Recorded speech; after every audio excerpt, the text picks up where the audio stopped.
여러분은 왜 우리가 화성에 가야 한다고 생각하시나요? 화성 말고도 환경 문제, 전쟁, 기아 등 지구에서 해결할 문제도 산더미 같은데 그 돈을 우선 지금 우리가 사는 지구의 문제를 해결하는데 써야 하는 거 아닌가요? 이 질문에 대해 렐러티비티 스페이스의 CEO 팀 앨리스는 이렇게 답합니다.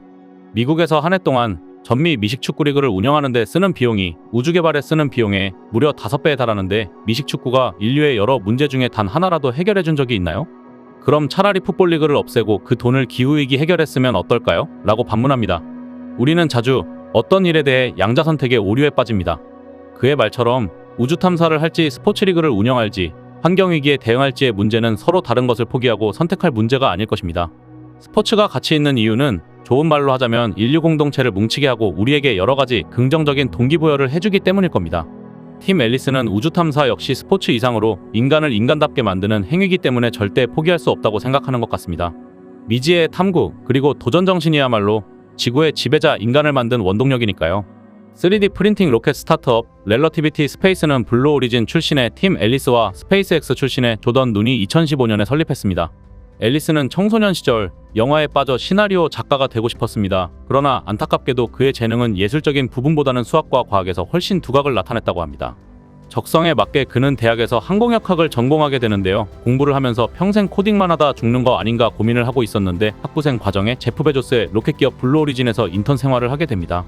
잠시의 인턴 생활이었지만 그는 컴퓨터 앞에서 숫자와 씨름하는 일 대신 직접 로켓을 만드는 일에 흠뻑 빠졌고 학교로 복귀한 뒤 학내의 로켓 연구소에서 친구들과 함께 무려 12대의 작은 로켓을 설계하고 발사하는 경험을 했다고 합니다.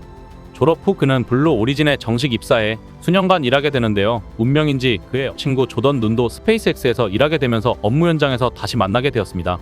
그 후 서로 업계에서 인정받는 인재로 자리매김하게 되면서 함께 우주산업 분야 창업을 꿈꾸게 되어 렐러티비티 스페이스를 창립하게 되었습니다. 꿈에 부풀어 다니던 회사를 그만두고 사업을 시작했지만 그때까지 그들은 그저 일자라는 엔지니어일 뿐이었고 창업에 대해서는 아는 것이 전혀 없었죠. 그러나 확실한 한 가지는 알고 있었다고 합니다. 이 사업에 성공하려면 대담해야 한다는 것. 절대 소액 투자로 성공할 수 있는 사업이 아니라서 대규모 투자 유치가 관건이었습니다. 회사에 사업자 등록을 한 지 일주일 만에 시드라운드 투자자 모집을 그들끼리 시작했고요. 곧바로 이름이 알려진 투자자들에게 메일을 돌리기 시작했다고 합니다. 그들의 첫 투자자는 엉뚱하게도 미국 NBA 프로 농구팀 댈러스 매버릭스의 구단주 마크 큐번이었습니다. 그는 유명한 벤처 투자자이기도 한데요. CEO를 맡게 된 앨리스는 마크 큐번이 좋은 아이디어가 있다면 기꺼이 투자한다는 소문을 들었습니다. 앨리스도 투자자로 유명한 그의 이름은 익히 들었지만 어떤 인연도 없는 사이였고요. 정확한 이메일 주소조차 알아내지 못해 그의 것으로 추측되는 24개의 이메일 주소를 만들어 투자 제안 메일을 보냈다고 합니다. 행운이 따랐습니다. 다행히 그중 하나가 마크 큐번의 진짜 이메일 주소가 맞았던 거죠. 놀랍게도 이메일을 보낸 지 불과 5분 만에 마크 큐번으로부터 어떤 도움이 필요한지 묻는 답장이 왔습니다. 앨리스는 얼떨떨한 상태에서 시드라운드를 키우고 있고 $500,000가 필요하다고 답했습니다. 그는 마크 큐번같이 유명한 사람이 첫 투자자가 된다는 것은 이후 펀딩에도 유리하기 때문에 어떻게든 조금이라도 투자받고 싶다는 생각이 들어 $100,000라도 투자해주면 감사하겠다는 답장을 작성하고 조심스럽게 보내기 버튼을 눌렀다고 합니다. 바로 답장이 왔습니다. 렐러티비티 스페이스의 창업에 필요한 $500,000 전액을 자기가 전부 투자하겠다는 짧은 응답이 담겨 있었습니다. 이 일이 더 기적 같은 건 이 대담한 투자 제안과 협상과 확정까지 걸린 시간이 불과 30분이라는 것입니다. 이 경험이 특히 고무적이었던 이유는 그들의 첫 투자자가 NBA 농구단 오너인 만큼 우주 탐사가 스포츠만큼 매력적이다는 걸 인정받았다는 것이라고 합니다. 이후 2019년에는 나사의 스몰 비즈니스 이노베이션 리서치 프로그램 지원을 받았고 2020년에는 시리즈 A 투자 유치에 성공하며 급속도로 회사가 성장하게 됩니다.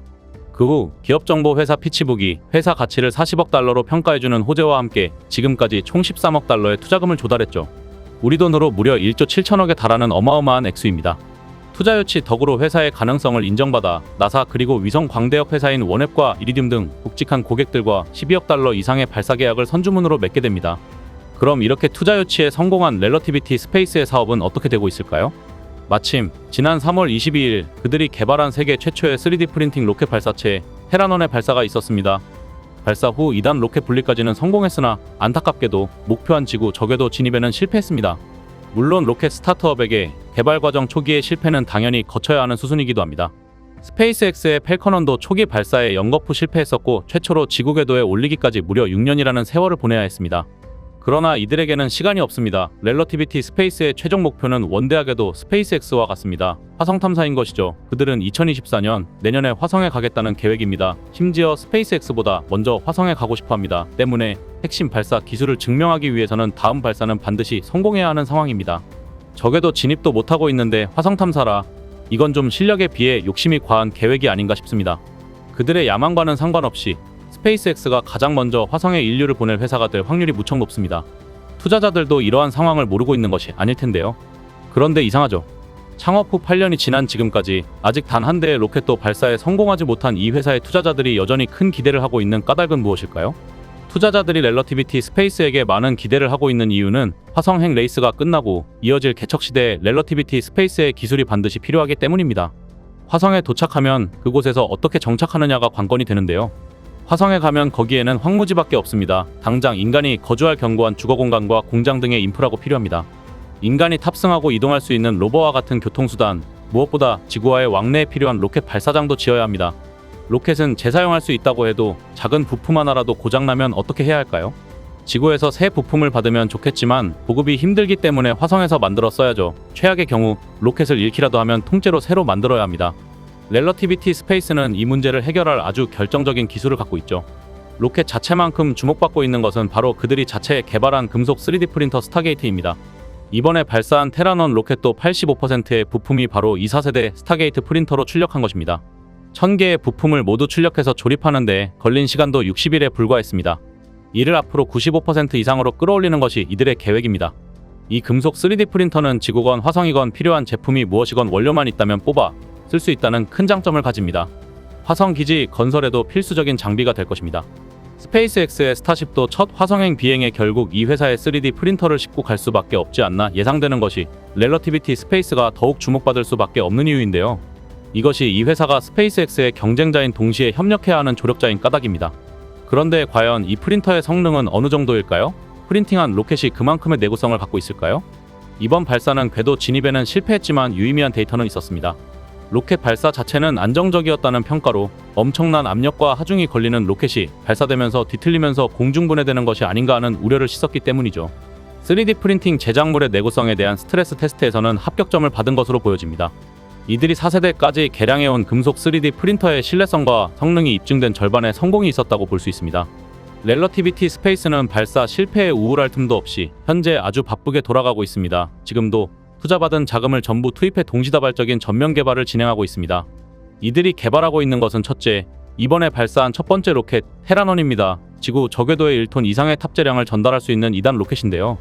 테라논은 이온일, 이온백이라는 두 종류의 엔진도 새로 개발해 쓰고 있는데 재사용을 위해 역시 메탄, 액화 천연가스와 액체산소를 연료로 하는 엔진입니다. 테라논은 9개의 엔진을 갖고 있어 스페이스X로 치면 펠컨9급입니다. 그만큼 처음부터 수준 높은 로켓을 만들고 있고 난이도가 높다는 의미입니다. 두 번째 개발은 화성 탐사용 대형 로켓 테라날입니다. 여기에 사용할 이온 R 엔진도 함께 만들고 있습니다. 스페이스X로 치자면 스타쉽에 해당하는 고급 수준 대형 로켓도 함께 동시에 만들고 있다는 의미입니다. 세 번째 개발은 이 모든 것을 출력해 생산할 3D 프린터입니다. 4세대까지 발전시켰다고 앞서 말씀드렸고요. 이렇게 이들은 성질 급한 일론 머스크도 스페이스X에서 20년 동안 해온 걸 10년도 안 되는 시간에 순식간에 해치우려고 하고 있습니다. 진짜 일론 머스크 빠돌이들이 아닌가 싶은 것이 머스크가 스페이스X를 성장시키면서 닦아놓은 로켓과 엔진 개발의 테크트리를 그대로 따르고 있고 심지어 렐러티비티 스페이스의 공식 슬로건도 인류를 다중행성 종으로 만들자입니다. 다중행성 종이란 일론 머스크가 시그니처처럼 입에 달고 사는 어휘죠.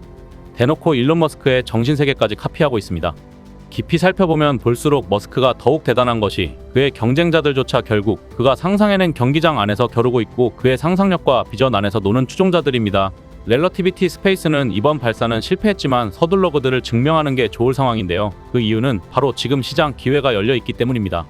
보잉과 로키드 마틴의 합작회사인 동시에 블루 오리진과 엔진 개발 등으로도 엮여있는 유나이티드 런치 얼라이언스처럼 강력한 회사들이 현재 시장에 매물로 나와 시장 지배력에 공백이 있는 상황이고요. 게다가 많은 미국 우주항공 기업들은 그동안 러시아산 로켓 엔진을 오랫동안 사용해왔는데요. 중국의 틱톡, 전기차, 배터리처럼 안보상의 이유로 미국 정부에서 러시아의 로켓 부품에 대한 규제 수준을 높일 전망입니다. 따라서 기존의 러시아 엔진에 의존하던 기업들이 엔진을 개발하는 데 시간이 더 걸릴 전망입니다. 반면에 저궤도 위성 기술의 발전으로 새로운 발사에 대한 수요는 급격히 증가하고 있습니다. 그러나 공급은 딸립니다. 스페이스X와 로켓랩을 제외하고는 신뢰도 높은 발사체 공급이 수요를 따라오지 못하고 있습니다. 이런 분위기를 종합해보면 시장은 좋은 로켓을 기다리고 있어요.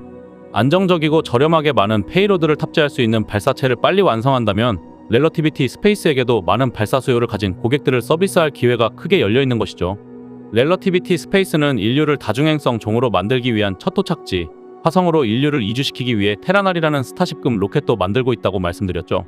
플레이어들이 하나 둘씩 늘어나면서 화성행 레이스가 점점 더 흥미로운 국면에 접어들고 있는데요. 이들의 경쟁이 어떻게 진행될지, 그곳을 어떻게 개척해 나갈지 앞으로도 지켜보겠습니다. 과연 렐러티비티 스페이스가 화성에 100만 명의 지구인이 살 수 있는 인프라를 구축하는 날이 정말 오게 될까요? 그때는 로켓 회사가 아니라 태양계를 대표하는 건설사가 될 수도 있겠네요. 예상하기 힘든 인류의 미래, 함께 지켜보시죠. CMPN이었습니다. 감사합니다.